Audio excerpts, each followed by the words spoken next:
If you've ever loved an avoidant, I want to ask you one question. When you gave them more love, did they get closer or did they pull away? For so many people, the answer is painfully obvious. The more they loved, the more distant the avoidant became. And that's incredibly confusing because in most healthy relationships, more love creates more closeness. So naturally, you think, maybe I'm not loving them enough. So you try harder. You text more. You reassure more. You compliment more, you give more, you sacrifice more, you become even more available. You think if they could just feel how much I love them, everything would change. But what if you're giving them exactly the kind of love you would want, not the kind of love they're actually comfortable receiving? Think about this. If I ask someone with an anxious attachment style, what makes you feel loved? Many would say things like, spend time with me, text me during the day, tell me how you feel, hold my hand, plan things together. Choose me. Now ask someone who leans avoidant. Not all of them, but many, you might hear something very different. They'll say things like, don't pressure me. Don't make everything so serious. Let me have my space. Trust me. Don't expect me to text all day. Let things happen naturally. Do you see the problem? They're speaking two completely different emotional languages. The anxious partner says, come closer so I can feel safe. The avoidant says, give me space so I can breathe. Neither person is necessarily trying to hurt the other.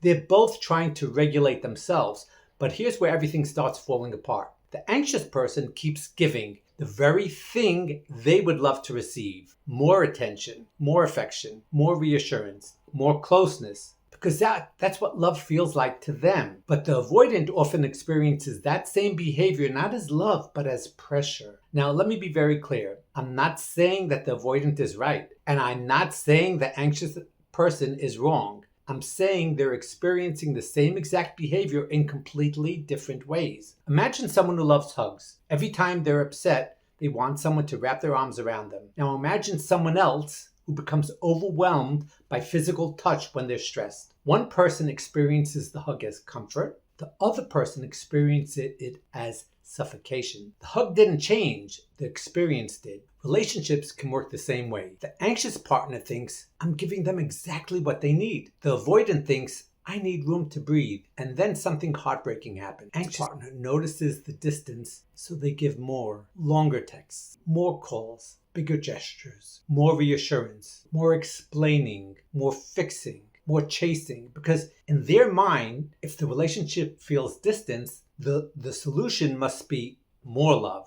But if the other person experiences that as pressure, then more isn't a gift, it's overwhelm. And overwhelm usually creates more distance. That's why so many anxious people feel trapped in this cycle. The more I give, the farther away they go, because they're trying to solve the problem with the very thing that's making it worse. Now, here's the part I think is really important. Please don't hear me saying, just give avoidance endless space. That's not healthy either. Some people hear advice like this and think, okay, I'll never express my needs again. I'll wait forever. I'll stop asking for reassurance. I'll become low maintenance. No. Healthy relationships aren't built on one person disappearing. They're built on two people learning to understand each other, and both people making adjustments. If one person always has to suppress their needs, that's not compatibility.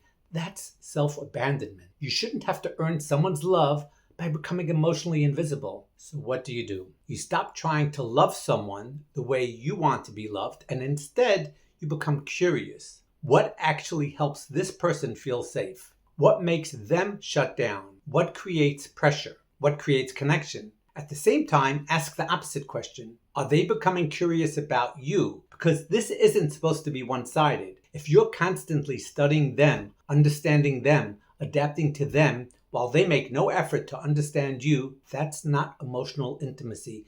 That's emotional labor. One person cannot carry an entire relationship. Here's what I wish more people understood. The goal isn't to become the perfect partner for an avoidant. The goal is to discover whether the two of you can create a relationship where both feel emotionally safe. Because love isn't just about giving. It's about giving in a way the other person can receive and receiving love in a way that nourishes you. If one person constantly feels smothered and the other constantly feels abandoned, that's not just an attachment issue, it's a relationship issue. And both people have to be willing to work on it. If you'd like my help understanding attachment styles without losing yourself in the process, I'd love to welcome you into my school community. We have live coaching, honest conversations, practical tools, and people who truly understand what you're going through. And if you'd like more personalized support, you can book a one-on-one coaching session or an RTT session with me. Or if you don't want to wait, you can be talking to me today on Pop Call. We can connect by voice, video, or chat, whatever feels most comfortable for you. You'll find all the links in my bio. Remember this, the answer isn't to love an avoidant harder. The answer is to stop assuming that everyone experiences love the same way you do.